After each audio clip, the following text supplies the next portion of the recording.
Yeah, Warriors, we drinking it down. Raise your voices and stare at this town. We're the champions of craft beer sport. Tolkien audio, we hold down the fort.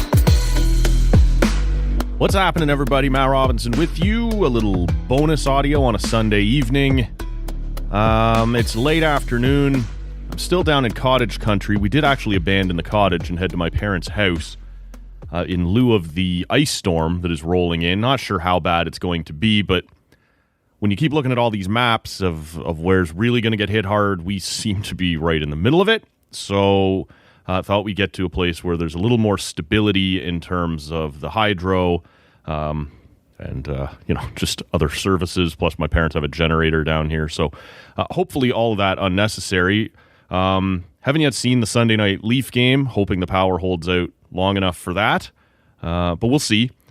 And thought I would check in. As I have mentioned in some earlier episodes, we do have something else scheduled to drop for you on Monday. If you're checking in early Monday morning, I have pushed it back a few hours, so that'll be up at 10 a.m. And it is the usual visit with Rob and myself, entirely focused on selecting the Canadian men's Olympic hockey team. The supposed experts will do it on New Year's Eve. We're going to get in ahead of time and have that as your usual Monday show. And as I wondered, when I often pre-record stuff for the holidays, I do often still find myself, things creep up. Things, especially during the World Juniors and the NHL fires back up and this and that. Other things sort of cross your mind and you end up recording anyway. So a little bonus audio here, for better or worse for you. I am going to have a pint. It's a little more than I probably need right now. It's the holiday season. There's been a couple of late nights. But this one has been calling my name. It is from Flying Monkeys. I've had a few different people give it to me for Christmas. I haven't tried one yet. So we'll do it right now. This is the Chocolate Manifesto Triple Chocolate Double Milk Stout. 10% is the part I'm not sure I need right now, but it is what I'm going to have right now. Oh, you can smell before you even get close to it. The chocolate just pouring out of it. Oof. Oh boy. Okay. Honestly, you guys know this is sort of a beer that would typically be right up my alley. I'm not sure I like this. It's very strong. And you are getting a lot of booziness. And look, I get it. It's 10%. There's going to be some booziness to it. But this is really boozy. Holy cow. We'll see. It's just the first pull. We'll see if it gets any better as we go here. I'm curious. I should lay out first, I guess, what else is coming. On Tuesday, got another piece of sort of year-end audio that Rob and I will be here with. And then on Wednesday, we'll get the usual The Brew Marsh on New Year's Eve with Michaela Schreider, Vanessa Sanchez, Chris Hoffley, and myself. And we will debate the, Jesus Christ, that is strong, the Canadian Athlete of the Year as we do, I was going to say every New Year's Eve. This has only been the New Year's Eve show for the last year or two. We've done the show a lot longer than that, but it's a nice way to round out the year. A little New Year's Eve party with some friends at TCA. So all of that still to come here on the podcast over the next few days. And I'm wondering so far what you guys have thought of the World Junior Hockey Championship. Because there's been some storylines, both around Team Canada and around the event itself. And I guess we'll start there. Man, it's empty. And I'm of a few different minds of this. Certainly, Minneapolis, Minnesota, I don't know whether, how these bids work on the USA side of things. Is it just USA Hockey picks a host? Did Minneapolis bid? Did Minnesota bid? I have no idea how they determine the host. But as Rob and I talked about on Christmas Eve, it was pretty clear that they at least wanted to stick with their usual strategy of, hey, be close to Canada. We can sell some tickets to those crazy Canadians who love this thing. And, sort of fill some games that we wouldn't otherwise fill. But this has been brutal. And I guess to be fair, like I said a second ago, as I started to say a second ago, they would have bid for this before all the border tension. before all the Canadians decided we're not going. And I shouldn't say all Canadians, because if you dive into the replies, there's like 95% of people going, yeah, I'm not going. You know, normally I would consider it or so. And look, let's not over dramatize this. We do see people stream into Buffalo, you know. We have seen people stream into Grand Forks, North Dakota. But it is still a very small percentage of the country. And yet everyone is going to voice their opinion online. And that's fine. But be careful when you see too many people going, I normally would have gone, what percentage of people normally go? This is right now an easy crutch for people to take a slap at the Americans if they want to. And hey, I got time for that. But it's important to try and keep all of this in context as we're working out what's happened here. So Minneapolis, Minnesota, whatever, let's just call it Minnesota, would have assumed they would get a boost from Canadians. Now, Rob and I also mentioned on the Christmas Eve, this isn't Buffalo, where it's right there on the border, right? This isn't Seattle even, which isn't too far. This is a few hours across the border, and it's not from the most populous part of this country either, like Buffalo was, that had Toronto and the Golden Horseshoe and millions of Canadians to pull from. You're talking about Thunder Bay, and you're talking about Winnipeg as the big cities nearby. It's a long drive. More likely you fly. You could do it. 6-8 hour drive, stay for a couple of days, see a couple of games. Certainly, we have seen Canadians go to Europe for this thing. So traveling to Minnesota is not the problem. But it is not quite as convenient as Buffalo, if we're, trying to be fair about this. Then the border stuff does creep up. The fucking orange goblin down there pisses off the Canadian neighbors. And all of a sudden, Canada's kind of like, fuck it. I don't want to go. And that is still, like I said, trying to be fair. This isn't as convenient as in other American cities, but neither's Prague. Neither's Helsinki. And if we want to go, we'll go to those cities. And we chose not to go. And man, does it show. And so now you get these arguments between Canadian and American hockey fans because there are Canadians out there taking cheap shots. Oh, this is the state of hockey, is it? And I have time. I think the repeated elbows probably don't really matter, although we've been told for a year, elbows up, so fair enough. But you can choose not to go. I'm not really sure why you feel the need to slap the organizing committee in the face about it. They're not the one. Well, some of them no doubt were.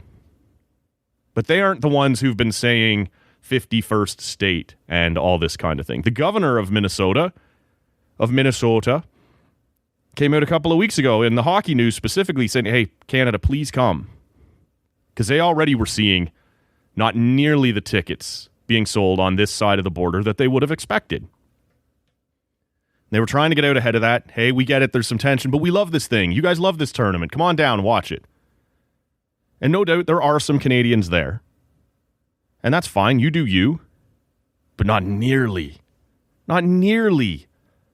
what it would normally look like. And don't just use Buffalo. Like I said, we can go back to Grand Forks, North Dakota. It was a 7,500 seat building full of Canadians. So it's not just the distance. It's not just the cities that are nearby on the Canadian side of the border. There's a lot more going on here. And you end up having this ridiculous debate both with the Americans and the other Canadians. Like I said, you stumble into the replies and there's people who are clearly Trump supporters in this country going, well, if this country wasn't so fucking expensive, maybe we'd go. We can't afford to go. Okay. Oh, the Somali thing. It gets real racist real fast in the replies with these people too, because obviously Minnesota's having this other controversy and who'd want to go and watch hockey with Somalians? Yeah, okay. That's really your objection. I get it. That's why you're not going to the World Juniors and you otherwise would have. You super normal person. You super average Joe speaking for the rest of Canada. It just becomes a debacle. But I do judge USA Hockey a little bit. If this is supposed to be one of your strongest hockey markets, the state of hockey, they love to call it that, you need to do better than this on your own. You can't just rely on Canada all the time to sell this out for you. And you know that was the plan. Otherwise, they'd try a Pittsburgh. They would try Chicago. There are hockey-mad cities in the United States, but they wanted to have the best of both worlds again. We'll put it on the border, sell all the tickets we were always going to for all the American games. We'll put Canada over in the other pool at another building. They'll sell out that one, and we'll show them how to run a tournament. Well, it turns out they can't do it on their own. And you need to look no further than the Team USA games, neither of which has come close to selling out yet. I think both of them have been at around 70%.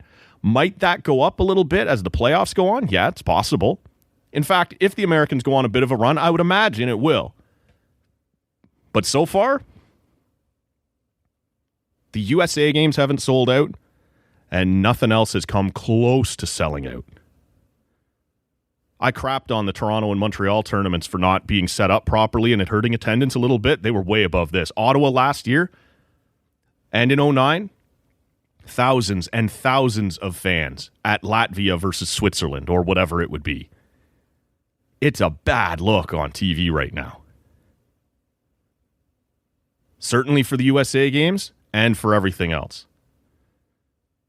If you can't get more than 7,000 people into a building for Canada-Czechia in the state of hockey, we need to reevaluate either the way you have put this together in terms of your ticket packages and whatnot, or that handle that you've put on your market. Because this is a tough look, and it is embarrassing right now. And I have sympathy, like I said, for the organizers who would have assumed Canada will buy more tickets. I do get it. I understand the logic. But we don't owe you that. You don't get to be upset with Canadians for not bailing you out. Market this thing better. Hey, it's Minnesota, the state of hockey. We can run a World Juniors. We're one of the biggest collegiate, young hockey markets in the country. Well, scale it back a little, man, because an NHL arena and a 10,000-seat arena have been way too much. We used to crap a little bit on how the Europeans didn't support this, and for a time that was true. They right-size this for their markets these days and do a much better job in a Finland or in a Sweden. And even if it means it's in an 11,000-seat barn or 12, we just finished having this debate with the PWHL. Sell out smaller barns and make it a blast to go to. And sure, you want to creep it up. You want to get as much as you can, but you don't want the full upper bowl of an NHL-sized building closed and making it feel like this isn't a hot place to be. Saturday, the PWHL had Ottawa versus Boston. Game went to a shootout. I'd like to see Ottawa wins again. I'd like to see some of these in regulation so you can start banking some more points. 8,400 people in that barn again. Perfect. Saturday, noon, holiday season. Take the kids, take the family. Everybody's in a good mood. Everybody's off school. Maybe you got a hat or a jersey or a sweater or something for Christmas. Maybe you got the tickets for Christmas. And it looked awesome. Maybe the World Juniors in Minnesota doesn't need the NHL arena. Maybe their big arena is the one at the university holding 10,000. Maybe that's more right size for American markets at this point. It's been a bad look, man. There's no way around that. I'm not sure where you stand on Team Canada themselves, whether it's a bad look. For me, I'm starting to wonder if Dale Hunter is a bit of a bad look. And I want to be careful here because it's been 2 games and it's 2 wins. But they have not been convincing wins. They don't look systemically sound, and there's a lot of noise around a bunch of other nonsense. You're being silly against Czechia in the warm-ups, trying to intimidate people and crossing over the center line and this and that. Maybe that had nothing to do with him. Maybe that was the Canadian kids taking that upon themselves. But it is very characteristic of a Dale Hunter team. That game is a sloppy shootout. Don't get me wrong. Fun. 7-5. That was an exciting game to watch. 7-5, 7-6, whatever it was. It's high scoring. I'm getting confused now with the Leafs and Sens on Saturday, which was also a bit of a shootout. You have that game. It's a bit of a sloppy mess, but you come away with the 2 points, and you should be happy to have them because that's the team that's beaten you and eliminated you in the last 2 years. So, okay. But then you forget to shake hands. I don't know what to make of that. I see other people out there, Chris Pronger looking like a dummy. And I got time for Chris Pronger. But like, when did this become a thing? Since when do you have to shake hands after round robin games? And his replies are full of people with pictures of him shaking hands after round robin games in international hockey. I get it. Maybe you forgot. But maybe just shut up. You go to the next game against Latvia, and you have to squeak out a 2-1 victory. And I guess it's better than a loss to them, which you had last year. But in the first game, it didn't look like they knew how to defend. I still don't think they look particularly organized in their own end. And that's with, I get it. Latvia didn't put as much pressure on you, but they should be easier to break out against. Sometimes it's hard to score on those teams. They collapse hard to the front of the net and break things up, and it's hard to get shots through. I get that. They were getting some great looks offensively, the Latvians were. And that says to me that Canadian defense isn't in a good place yet. So you go in game one to not being able to defend properly, and in game two, you can't get your offense going properly.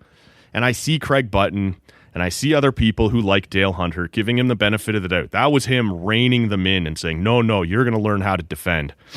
I'm not sure I'm buying that. Last year when you played Latvia, you put 57 shots on their goaltender, and he was fantastic. And yes, it was frustrating, and yes, it was annoying. And it turned out to be an indicator of a not good enough team, as we saw later in the tournament. But at least it felt like one of those things that just happens in international hockey sometimes. You're just pounding shots into the kid, and he's just standing on his head. Well, what are you going to do, right?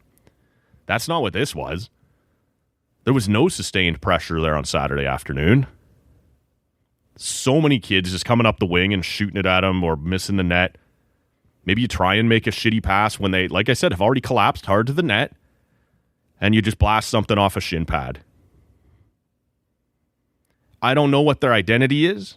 I don't know what their system is. I don't know what they're trying to accomplish on offense or defense. And on that defense, it does already look, and again, I don't want to overreact, but troublingly similar it feels to last year's defense, where if Matthew Schaefer goes down, they're going to really struggle to move the puck. And Matthew Schaefer went down, and they really struggled to move the puck. This is better than that, but it's not great. And if Zane Parekh, who has been very good, well, at least offensively, which is the book on him, like that's fine. If he were to go down, this defense will struggle to move the puck. So there's some things happening here already that feel similar to last year, and last year was not good, including the mirror image of that Latvia game. It's not just he went overtime with them. It was tied after the first in both games. Canada scored in the second and was leading 1-0 after the second in both games. Latvia scored within the last 2 minutes or so, late in the game, or late in the third in both, to tie it up. And at least this time, you scored a sweet game winner there in overtime. The top line doesn't look like it works very well together with Iginla, Misa, and Porter Martone. I doubt that sticks together any longer. I think we'll see some shuffling. The second lines look pretty good. The Hage line with McKenna. McKenna's interesting. Like, I don't know if we have enough context yet to decide how he's doing. At times he looks dangerous. At times, I don't know. we should keep in mind he hadn't played in however many weeks. Penn State took their Christmas break in like the last week of November, so that was going to be a thing. But he has sort of become the guinea pig, the big Canadian star who goes to the NCAA, plays against men. Maybe the scoring, numbers come down more than they would in the CHL. And now we'll see what that's going to look like at the World Junior. And so far, he's not lighting it on fire like Bedard did, like other guys in that spot have done before him. Doesn't mean he won't, but so far. Now, I started out complimenting that second line that he's on with Hage, but all of it is interesting, right? Like if he'd have come back and in those first 2 games of the World Junior just lit it up like some of these other young stars who came before him who were supposed to be the clear-cut number 1, I think everyone would feel a lot better about, okay, so he's just having a hard time adjusting to college. If he just has a so-so tournament, maybe we are having a different conversation about this kid. But the CHL to the NCAA back to the World Junior element of it just makes it interesting to follow. This is all new to everybody. I don't think we can form any hard opinions on it yet, but it's interesting. I look at the talent, and they did bring a more talented forward group. The bottom 6 still looks like it lacks a playmaker or two. I don't know why you bothered bringing Liam Greentree and then playing him 22 seconds in a game. I saw a tweet on there the other day. It you didn't even give him time to piss you off. Like, I get it. If you're a 13th forward, I can say this. I think the kid would have been less offended.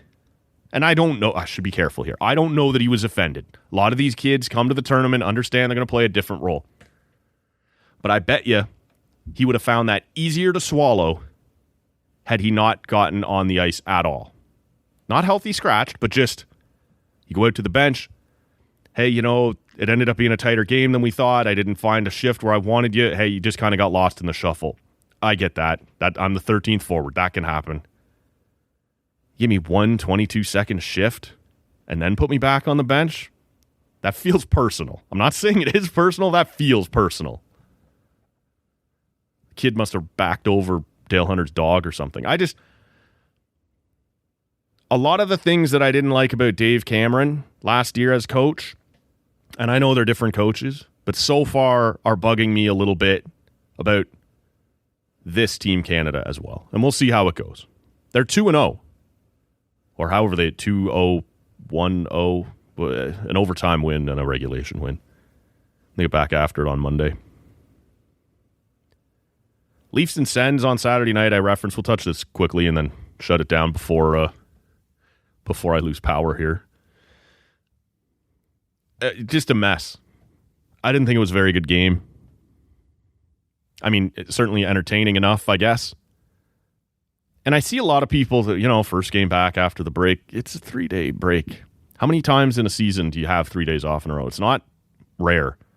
The Sens seemingly every other week go Saturday game, Sunday, Monday, Tuesday, Wednesday off, game Thursday. That seemed to be happening a lot to them. So I get it. Your focus would have been off hockey and you'd been doing other things, but the break is not long enough to talk about rust and things like that. And for both teams, I think I want to be careful here with the talk about Linus Ullmark because he wasn't good Saturday. And it felt before that like he'd been trending in the right direction, but he was not good on Saturday. On Sunday, we find out he's taking a leave of absence from the team for personal reasons. I'm not going to speculate on what those are. If he wants us to know, he'll tell us at some point. But does that mean whatever this was already on his mind last night and we should cut him some slack? It might. But if you're in the lineup, I need you to be better than that. Or you go to the coach before the game and say, hey, this thing I'm dealing with that you guys know about, I'm not going to have it tonight. My focus, it's not there. Like, I just go with Levy tonight. This isn't going to work. So I can't let him completely off the hook. We can certainly understand that perhaps there was something more happening there than it looked like, which was just it looked bad. He didn't look good. 4 goals on 13 shots or whatever the hell it turned out to be before he got yanked. But that start and many points during that game were far more than just him. The Sens at various points didn't look good. They fired it up a couple different times, got going. Stützle, I thought, had a really dangerous night. Nick Cousins, a goal and a pest, doing what he's supposed to do. Looked effective in that. But Sanderson, as always, looked dangerous. I don't know. There was just a lot of pieces that I looked around and kind of went, the Sens didn't look good last night. And then the Leafs did everything they could to try and give it back to them throughout the second half of the game. I'm not sure how much of that I want to pin on Joseph Woll. Wasn't his best night. He certainly got hung out to dry a couple times. I guess if I'm being fair, big night for Max Domi, who I have repeatedly called out and frankly said should not be in the lineup. I think he had 3 points or whatever it was, 4 points maybe. Certainly Austin Matthews' best game of the season. Had like 9 shots on goal. It's up to, I think they said 51 points in 36 games against Ottawa, which is, man, that's pretty cool. We'll take that. But the blue line still looks a bit of a mess. Now, it sounds like Carlo will be back shortly. I don't know if that's good or bad. We'll see. But it's nice to have Tanev back, starting to kind of find his role a little bit, or find his footing a little bit after the long time being out. Willie goes down. I don't know, a bit of a mess. But the thing is, the Leafs score 2 power play goals right off the hop against one of the league's worst penalty kills. So you try not to read too much into it, but it is pretty funny that on the back of the firing of Mark Savard, suddenly they learn how to run the power play. It's almost like he was actively sabotaging them, or just giving like the worst advice you could possibly think of. And then all of a sudden it catches fire the moment he's gone. Probably doesn't last like that, but certainly how it came off. But on the coaching front, Craig Berube is still here. Got the reprieve. Now they've got 2 wins in a row. Neither of them overly pretty, because they also, in the last game before Christmas, blew a 2-goal lead to Pittsburgh and had to pull that out of the fire, just like they did to Ottawa. So I'm still not buying anything from this coach. And I it's no more complicated at this point than Philippe Myers. You've got that guy in the lineup every night instead of Benoit. Instead of, frankly, Henry Thrun. Philippe Myers has shown you time and time again he's not a National Hockey League defenseman. And he's just waving Senators towards the net. That one goal, was it the Ridley Gregg goal? Is because Philippe Myers is jumping on his own goalie. What are you doing? Our buddy Jeff Viette said it best there on Twitter on Saturday night. They're like, teams have been desperate to give this guy a spot because he's big and he's right-handed. And Jeff said, if this guy's 6 foot and a left-handed D, he's never played an NHL game in his life. I'm not even giving him the 6 foot thing. Even if he was 6'5", but on the left side, he'd have been drummed out of the league years ago. You would not keep seeing teams giving him a shot. And this coach isn't just giving him a shot, he keeps putting him in there and putting him in there beside Morgan Riley. Just asinine. I don't feel one bit bad sitting here every week and questioning this guy's employment status. What are you doing here? You're not good at this. You go from Max Domi first line to Max Domi healthy scratch, and then Max Domi right back on the first line? Yeah, great. He had a good game on Saturday night. How do you get to keep being healthy scratch because you're so bad we don't even want you in the lineup, and the first time you're back in the lineup, we put you right back with Austin Matthews? How is that accountability?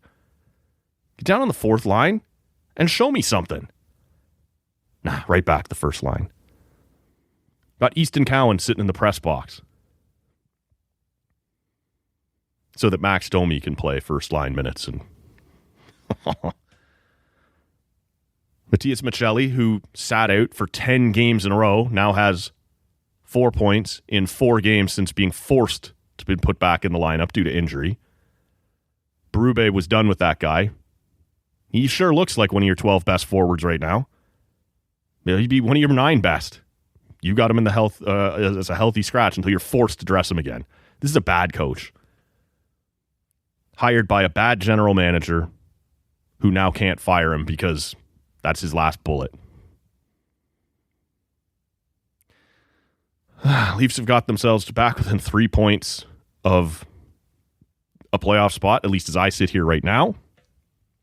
In about 5 minutes, they'll play Detroit, who's first in the division. I don't look at Detroit as some sort of unstoppable division-leading monster, but they're full value for where they are. And we'll see. The Leafs may not still be 3 points back of a playoff spot by the time you hear this, if they've lost that game. We'll see. It is a tough go. You got your backup in there, back-to-back. Not exactly hard travel to Detroit, but Detroit's been playing well, so we'll see. But I thought both teams, not great on Saturday night. Certainly the loss of Nylander doesn't help the Leafs moving forward. Doesn't sound like it's going to be long-term, but who knows with these guys, because they lie about injuries all the time. Anthony Stolarz was not going to be long-term. Whoops. Brendan Carlo was not going to be long-term. Whoops. We'll see. Willie may have had his leg amputated, and these guys just aren't being honest with us. We'll find out. That's where we'll wrap this up. Just wanted to check in mainly on the World Junior thing. As I said, check out the show on Monday morning. Rob will be here. We'll do our Olympic team. I was going to say predictions. They're not predictions. We're not out here trying to decide what Hockey Canada has done. We are deciding what Hockey Canada should have done because we know better. I don't think it's hard for most of us to believe we know better than the people running Hockey Canada.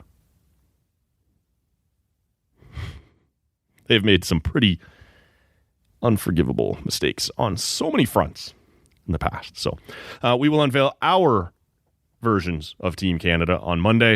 Like I said, some more year-end stuff on Tuesday, and the Brew Marsh Canadian Athlete of the Year on Wednesday, New Year's Eve. So lots more to come on the Talking Audio podcast. Hope you'll stick around for all of that. Thanks so much for listening to this one, and we'll catch you all next time. Yo, Canada Warriors are drinking it down. Raise your voices and stare at this town. We're the champions, the crowd